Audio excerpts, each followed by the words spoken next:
All right, welcome everyone. We're Semblance of Sanity. I'm Caleb. I'm Jacob. And we're here for Dr. Stone, Season 1, Episode 13. We had that wonderful, intense episode last week. Yes, Yep. yes. One of the better episodes by far in Dr. Stone, focusing really in depth onto the characters and really setting up a really awesome moment for Ginro to kind of show up and you know, have some character development there. Yeah. That was really exciting. Faces fears. Yeah, yeah. We've got sulfuric acid now. One of the big deal. One of the big components in getting a lot of the things that will end up leading to the cure-all drug. So maybe at this point is where we start figuring out what we're going to do about the tournament. The Grand Bout. Yeah, potentially. And now that they have these ingredients, like, they still need coal, but a lot of the other things look like things that could be sort of extracted via the stuff that they already have. Right. Now, I'm not a science guy, so I have no idea what that would take. Right. Maybe that'd be a very involved, complicated process, but probably, yeah. Like, I'm curious when we're going to get to that point where it's not about gathering new things, it's about mixing those things. Yeah, well, they have the chemistry lab at this point. They've got glass, so that helps. Yeah, so they're able to make that stuff kind of happen, and I would say there's potentially going to be kind of a parallel kind of junction with that, or not parallel junction, but a junction within the aspect of them making the cola for Asagiri again. Right. And also some of the more complicated acidic stuff in the chemistry lab. So, exciting stuff, y'all. So without further ado, let's get into it. All right, everyone, now be sure to go check out the reaction portion of the video in the description below, and then come back here for the discussion.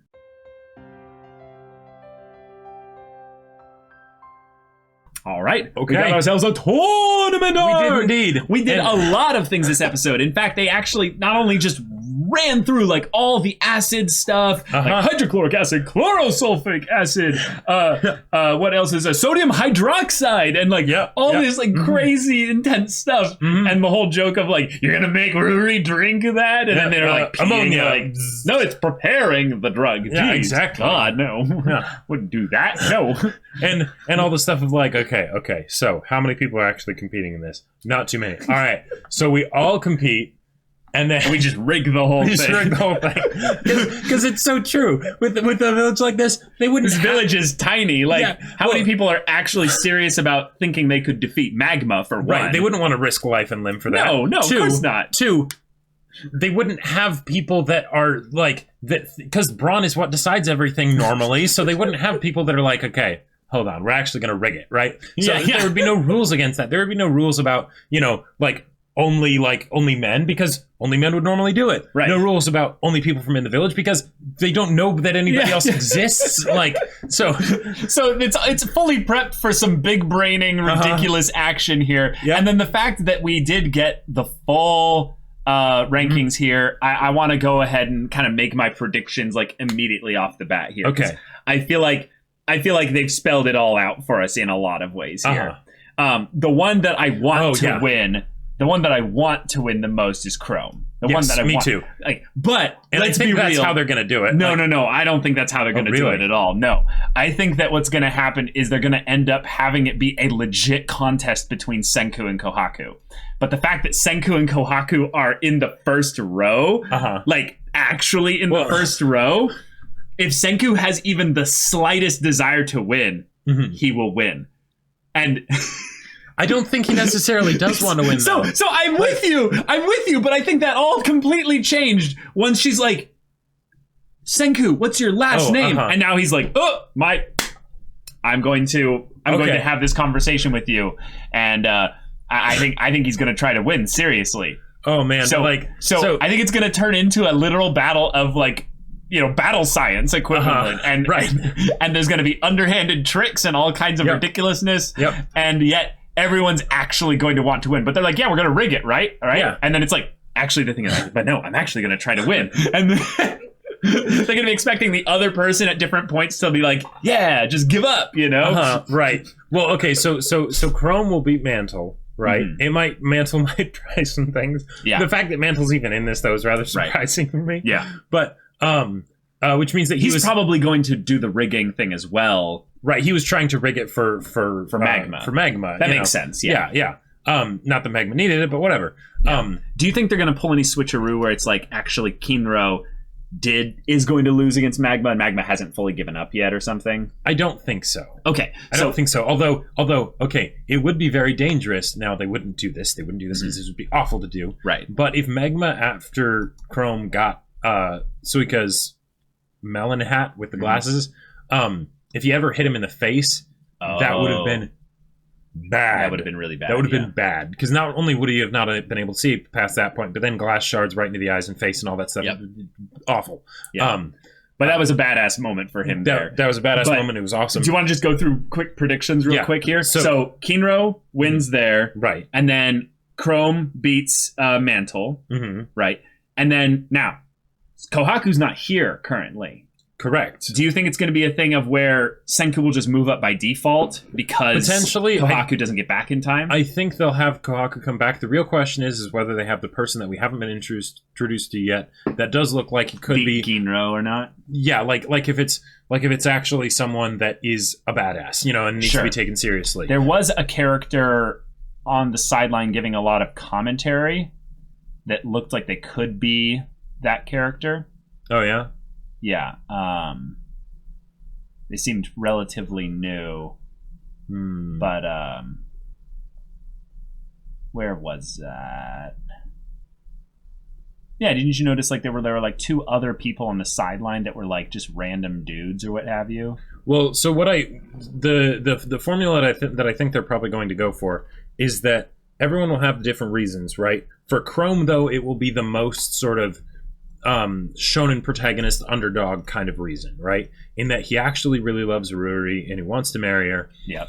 But Kinro is such an honorable person that he won't actually give up to Chrome, right? So that will actually be a serious fight. That will be a serious fight. I don't really know who could win that. Yeah, I don't know either, right? It's something where Chrome is definitely disadvantaged, but maybe he'll do something sneaky, right? Right. But for Kohaku and Senku, I feel like if Senku actually does want to win, then he'll win, but I don't know if he will want to necessarily. Right. And then as far as Ginro and whoever the other person is, I hope Ginro wins, but if they wanted to do something where it's actually some Dark Horse challenger and Kohaku wasn't back yet, or Senku actually beat her, then Senku would have to beat the Dark Horse, and that could be a crazy fight. And then after that, there could even be something potentially where if Senku gets beaten, then Chrome or Kinro, whichever wins their fight, then has to face against the Dark Horse. Right. I predict that right off the bat here, there's I feel like there's only two really like legit rivals left now that Magma is out of here, and they happen to be on different sides entirely here. Yeah, and that's actually Senku and Chrome. Gotcha. And I feel like in terms of main characters here, it would be kind of typical to have the main characters be there at the end, and they had that really awesome moment in the previous episode.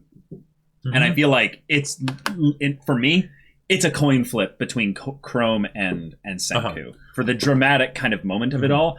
But the reason why I think Senku's going to win is one, he's 10 billion% a genius. Two, I don't know if this anime is willing to let a character that is a kind of a main character actually marry their crush. Oh, yeah. And not have that constant tension thing kind of going for it. Here's one thing I'm with you on that. Yes.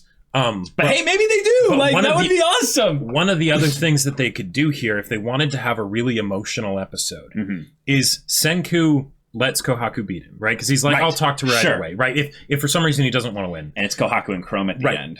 Yeah. Kohaku and Chrome at the end. Yeah. Because there was the conversation in the previous episode where it was the whole idea of like, what, do you want to marry me or something?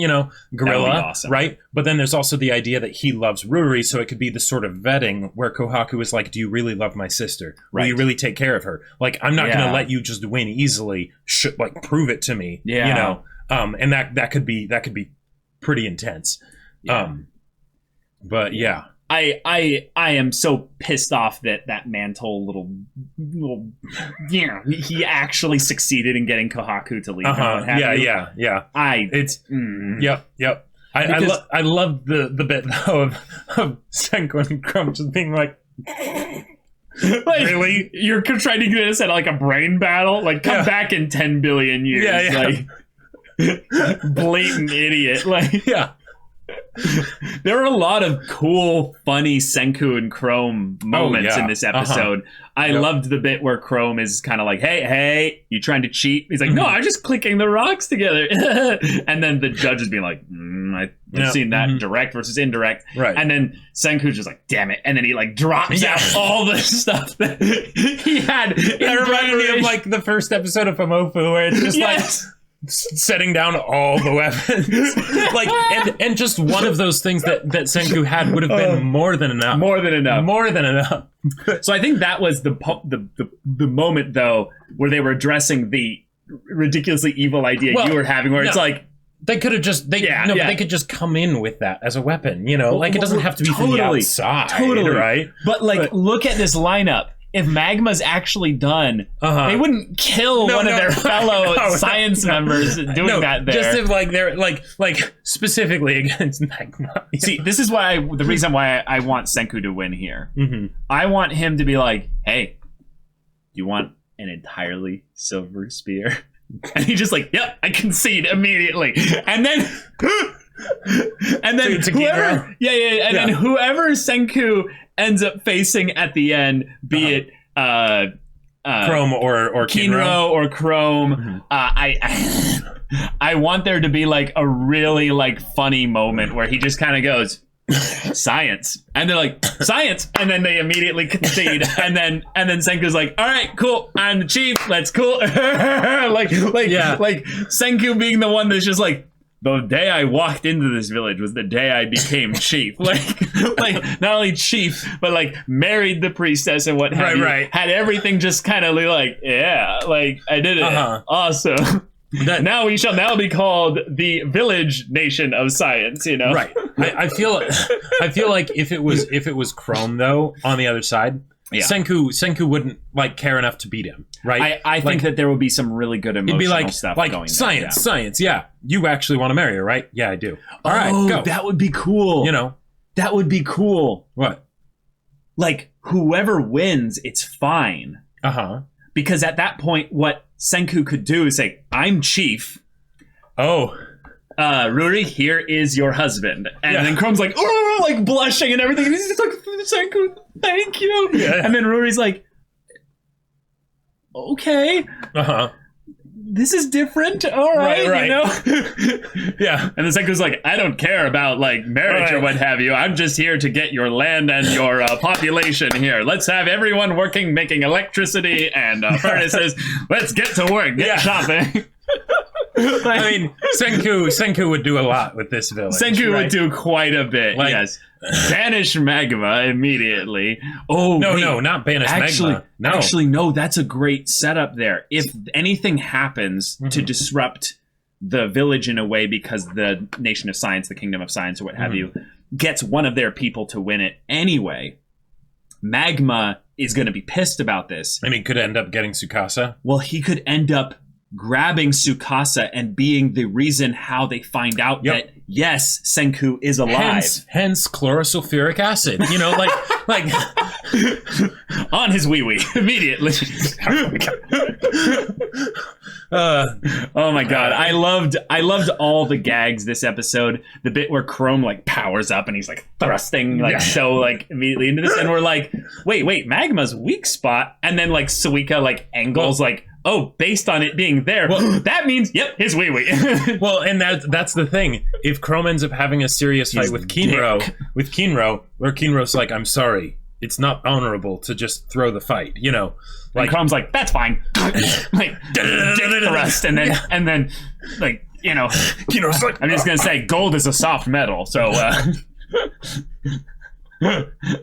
This actually reminds me of a very funny story in which a bunch of guys can have pillow fights. That's right. With that. And yet, because we're men and manly men having a pillow fight, we put things in our pillows that made them particularly painful to get hit with. Or maybe on the outside, just sort of drag the pillowcase through bark, you know? Like...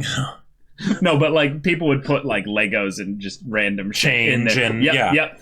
So we were, attacking each other with these things here. And the most painful place to hit a guy with a pillow that's filled with Legos, coins, or what have you was the groin. Yes. And there was a particular moment where I realized that my faction, my alliance with specific members of the pillow fight was falling apart, and they were going to just destroy me. One of them comes from the top and like goes to dodge, like I go to dodge, and then the other one comes from the back and does the hook where it slaps back up at the top. And I basically decided in that moment that I would feel no pain, that I would steel myself. How old were you at this point? I was probably 15, I think. Oh, okay. It wasn't like everyone's like had 10 or something. My balls had dropped, right? Oh, okay. But once it hit, I just went, and they looked at me and like, wait, what? This is a game, right? And then I basically like squared my stance or what have you to give them like more opportunity to do it. And I was just like, do it again. Come at me. And I like entered a berserker rage or what have you. And one of them came and just hit directly, and it hurt, but like this ferocity like came over me, and then I just started attacking them wildly, and they lost. They failed their wisdom saving throw. Their courage broke, and I scattered them. People started joining my side, and it all just went much better there. So always aim for the groin works if you successfully incapacitate them via like shot 1, 2, or 3. It's a high risk, high reward, right? Because otherwise you trigger that extra level of right. Yeah, adrenaline. But I just aimed for the face every single time. Well, it worked out a lot better. Well, especially for the people that would drag their pillowcases through the bark, that made it bad. Yeah, the eyes are the groin of the head. It's very true. It's very true. Yeah, and the pain in the eye doesn't go away after like 12 seconds, like the groin pain does. So one of the things, anyways, but that's my story on the thing there. But I think you were involved in one of these. Yes. Well, it's a different one. I think. And at summer camps, that's where it was the best, because then there'd be like just dozens and dozens and dozens of people. Oh, you were the rogue running around cheap shotting people in the balls, weren't you? Yes, and then I would run like hell. And you'd run like hell because everyone's way bigger. Right. It'd be when two people are squaring off, and I'd be like, that person needs an advantage. Whack. Yeah. All right. So in the episode here, though, we are probably going to see a lot of janky moves and underhanded tactics and clever little things like that. Yep. But there's only two opponents kind of left. So if they do, and I'm guessing they are going to, but have some actual real dramatic conflict between the characters that we know and love, it'll be really interesting to see how that goes. Yeah, I really feel like it's going to be centered around Chrome for the most part here. Yeah. But I really gotta say, the emotional catharsis of having Suika come back, realizing he's got the fuzzy eye sickness, and then it's the same as me, which I can't believe I mixed it up and thought that one of them was nearsighted and one was farsighted. No, they're both nearsighted. Then she takes the little spinning like little motion or what have you, getting enough momentum to throw it, and then he like leaps into it and lands like a superhero in some kind of like and he comic manga or what have ridiculous. He looks ridiculous, and then everyone else on the sideline is like, wait, who the hell is that guy? And the explosions behind him. Yeah, and he's like, Magma. There was a part of me that expected, like, after the explosion for it to cut to Senku and he had, like, some gunpowder or something like that, that he had used for, like, dramatic effect. But, yeah, his gratitude is like, had science helped me conquer my eyes, I would have surpassed your strength long ago. Indeed. Which is, like, super badass. But then he's wearing the melon head on. So it's just like, okay, cool. You just upgraded Kinro in all of our minds to be like this super awesome badass. Okay. I think this was the character on the sidelines with the big, massive hair. That I think might be the guy that was there. Like he's got some abs, some good pecs and what have you. Right. And he looks like a young kind of strapping guy. So yeah. Horny enough to risk it against Magma. Yes, exactly. Oh my god. Yeah, and going all Ultra Instinct was badass. Doing a freaking like JoJo's stand pose with the explosion in the background. It was awesome. And hey, we've got a classic tournament arc in a science shonen kind of style thing. Right. So I love this combination. Enough motivations on the line in order to make there be some really interesting fights in what would otherwise be a rigged tournament. Right. Also in something where there was, I would say, a lot of potential for this to be something where we're like, okay, a tournament, you know, fine, all right, sure. I was more interested in the Minecraft stuff, but okay. Right, but okay, you know. In this case, no, it has some very unique and interesting things that they can do that makes it really goofy, but also surprisingly, like, emotional at parts. Because I have genuinely destroy the junk of anybody that tries to But like if Kohaku is actually like delayed and kicked out of this, because not only is there the issue where she's not going to be here necessarily, right, but also the fact that like is she okay with however it goes as long as it's not Magma? Like there's some potential things that can come from that would be really interesting, especially if she does like Chrome and then has to fight him, because then it's not just a thing of vetting him for her sister, but also maybe her own desire that maybe she doesn't want him to end up with her sister, you know. Whoa, that would be interesting. Like that's the fight that I'm most looking forward to if it did happen, because I feel like there's just so much emotional stakes that could be like at play, you know. Right. Whoa. Okay. So okay, I'm gonna change my theory up a little bit here. I think Senku has like a, I don't know, maybe a 60% chance to win this whole thing here. But I'm gonna move it a lot more towards like having Chrome actually like really potentially winning this with like a 35% chance. And then I'll put Kohaku in like a 5% kind of bit there. Where she's like, nah, none of you are worthy. Or maybe 4% for Kohaku and 1% for Kinro. Actually. There you go. Yeah, but because Kinro won't actually probably fall for like just throw the match. Yeah. Right. But the more and more I'm thinking about it, the more I'm like, that actually seems a little bit too like low for Chrome. Like because yeah, because it would be such a juicy like episode if you think about it to pass up, like for Kohaku and Chrome specifically to be the finalists. Like there's just so much you could do there. Wow. But I didn't even think about the idea of her potentially doing this out of a selfish reason. With regards to her wanting to be with Chrome potentially. That I feel like might be. Oh, that might be a. See, I don't think they can do that though, because. Well, regardless, if Senku doesn't win and just change the rules, right? Sure. Are we actually in this anime going to have teenagers get married?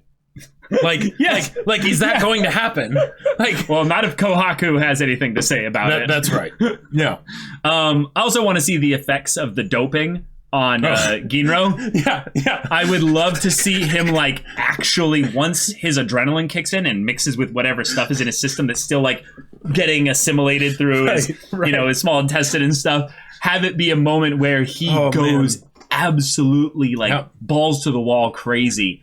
But Senku is like, well, crap, you know, you better have these fights actually move really quickly. Otherwise, you know, he's going to crash really hard. So that would be funny. Speaking of using energy drinks in physical competitions, you might not remember this, but there was a point where there was like some, like, I don't know, it was some event where there was like a bunch of things set up and like games and whatnot. Okay. And there was something where you were basically on this sort of inflatable like thing with like a divide in between, and there was a strap connected to two harnesses, and it was basically like an on all fours tug of war, one person versus another. Yeah. I've seen those. Yeah. So we ended up going against each other. Was it a big group though? No, it wasn't a big group. It was just one person on each side, and there were like lines for it and stuff. Yeah. But basically, I realized that because of how the lines were set up, we were going to, like, we would just happen to be, like, getting to each side at the same time. Wow. So I asked someone to hold my spot in the line, went to one of, like, the vending machines or, like, the stands that had, like, stuff, bought an energy drink, went back, and I was like, okay, chugged it real quick. Because, you know, like, 4 years difference when you're younger. When you're younger is a big deal. Is a big deal, right? Yeah. You know, I had never like physically bested you at something. Right. How old was I? Or you? I want to say I was like maybe like 14 and you were like 18 or something like that. Jeez, I don't even know what I wasn't even living, maybe it was a long time before that. Maybe it was like 10 and 14 or something. But okay, that feels more accurate. Okay, but yeah. No, that's what it probably was. Which still seems crazy because at that point, then the age difference is even more. Right. But I just chugged the whole thing and was like, yes, this is my moment.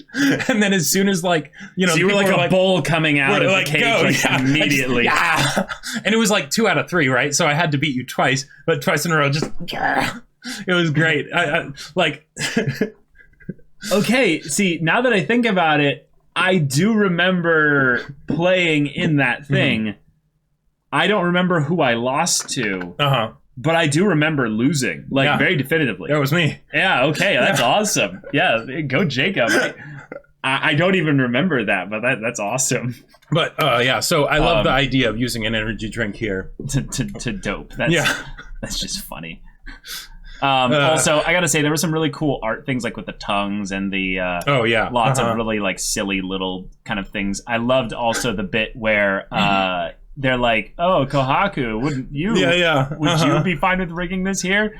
And then they show the anti-pro, and then she's like, well, I mean, and then she's just kind of slinks over behind them, and they just immediately I loved the power tripping that happened this episode.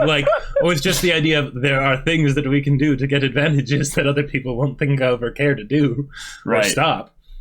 And what do you think is the whole thing with Ruri and Senku though? Yeah, so she knows about last names, and I'm guessing knows his last name, which says, could it be that you're Ishii? Right. And then... Which, what I'm guessing is that someone woke up, whether it was, oh, wait, what if it was his dad? Yeah. Because at first I was thinking it was someone in his class, right? Right. But no, if it was his dad, oh, man. Whoa. Which okay, by the way, that would be... Well, no. That would mean that his dad would be dead by now. But right, way dead. Way dead. Super dead. But, oh man, yeah. Now, here's what could be really, really cool about this. Is all we know is it's someone that knows Senku. Right.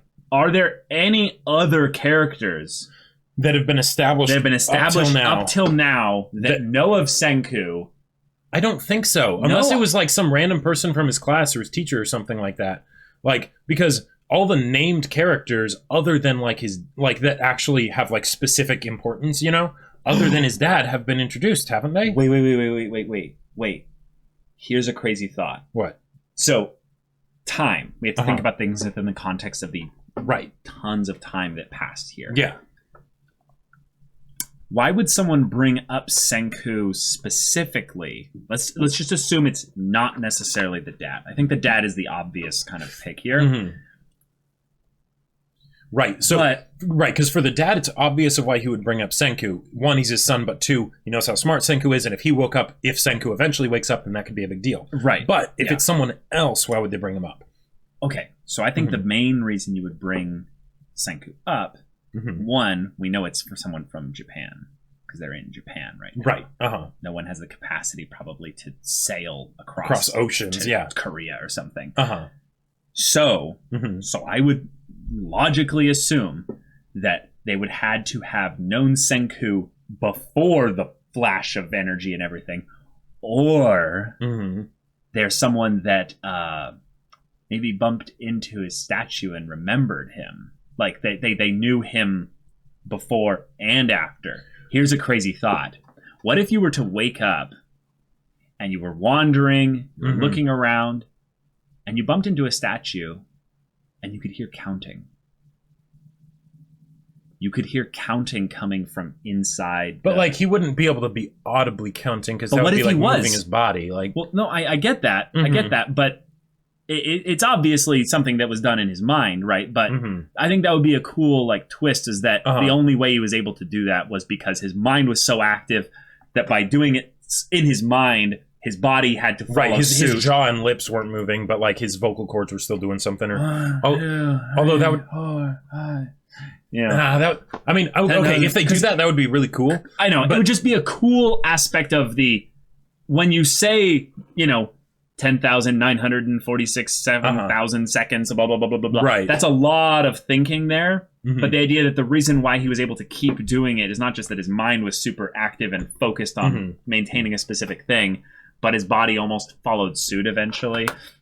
I don't know. Okay. I like the theory that it's just the dad. That keeps it simple. Yeah, and it also is this cool passing of the torch in a similar way that he was getting him all the science experiment stuff. Right. In that now he's started this civilization, this small civilization, and now here you go. Take it the next step. It's an additional motivation for Senku that could be really cool. Right, and it's a cool sort of anti-example of the whole Tsukasa thing, where because his dad is one of those people that Tsukasa would have smashed, right? Like he would have just crushed the statue, and there you go, right? Mm-hmm.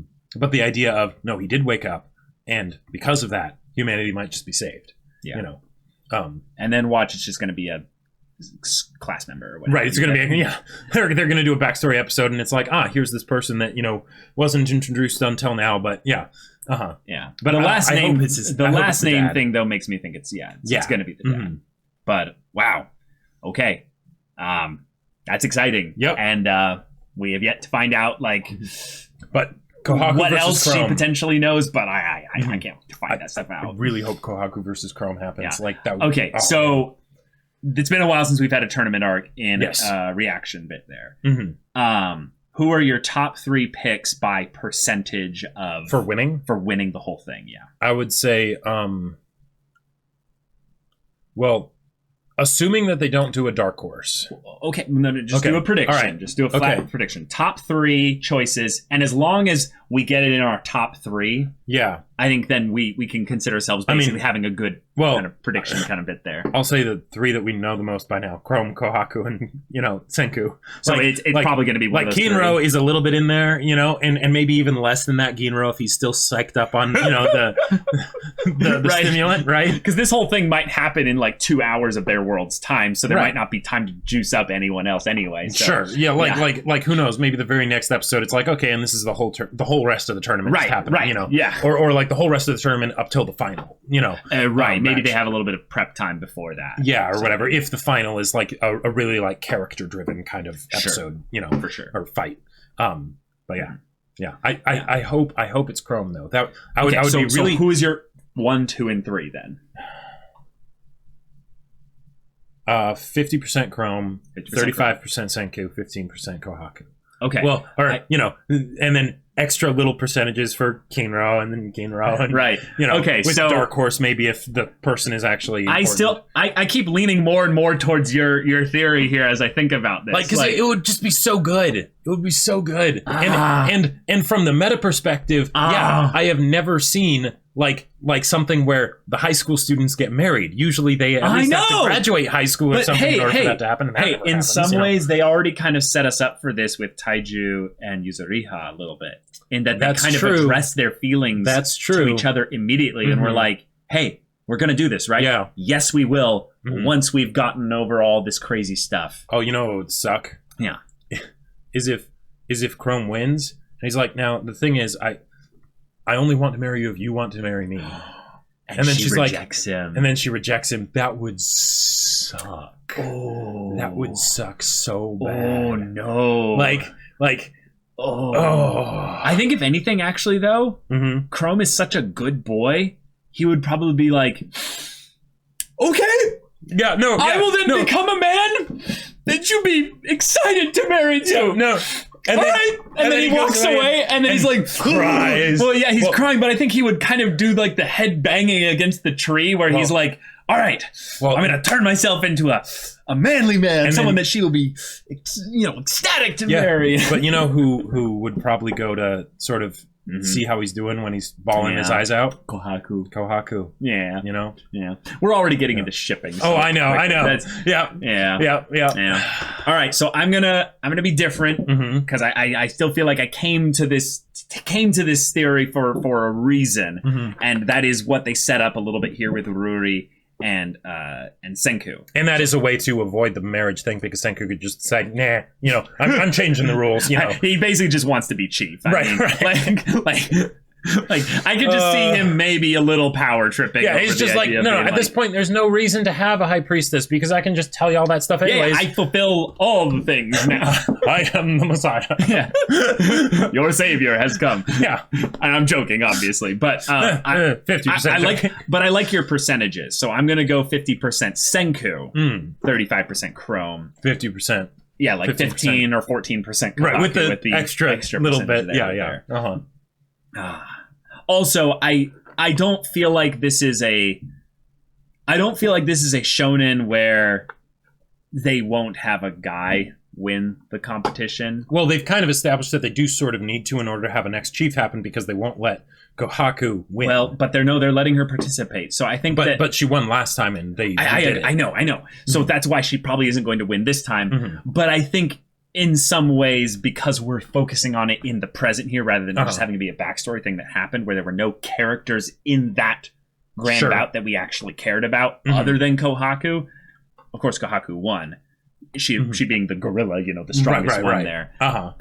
I just feel like on some level that's an annoying thing specifically about shonen. It's marketed to young boys, so there's probably not going to have Kohaku win. But it would be cool if she won. I think it would be really cool because she could then basically be like, no, we're done with this whole thing of, oh, well, I can't, you know, marry Rudy, so I can't be chief. I won twice in a row. I'm best suited, you know. Right, but then she could basically go, I'm going to make Chrome chief. Oh. And it's her way of declaring her feelings a little bit to him. Then Chrome's like, then why didn't you just let me win? I mean, that could possibly be it. But then they could have like a conversation or something like, well, do you really feel like, you know, this is the way Ruri would want to marry someone like you? And he'd be like, you're right, I should ask her. Right. And then that would be a cool way to have her win while still having things go on the relationship side of things a different way. Yeah. But a lot of discussion for this setup of the tournament, which means probably the next episode, unless they finish the whole thing, won't have as much discussion because we kind of did a ton of theory crafting here. But thank you all for watching this episode's reaction and discussion. If you want to see the next episode's reaction and discussion right now, though, go check out the link in the description below for our Patreon. You can get on early access there. You can watch full-length timer reactions there. And all this comes with Discord access, so you can chat with us and the community there about this show, about anime in general, and you can also talk with Jacob about the sci-fi novel that he wrote. Yes, I wrote a sci-fi novel. It's called Battle Lines. It's super awesome, and it's on Amazon, available for purchase. Link in the description below. Go check it out. Yeah, so if any of that interests you, we'll see you there. But until then, we're Semblance of Sanity. I'm Caleb. I'm Jacob. And we'll see you all next time.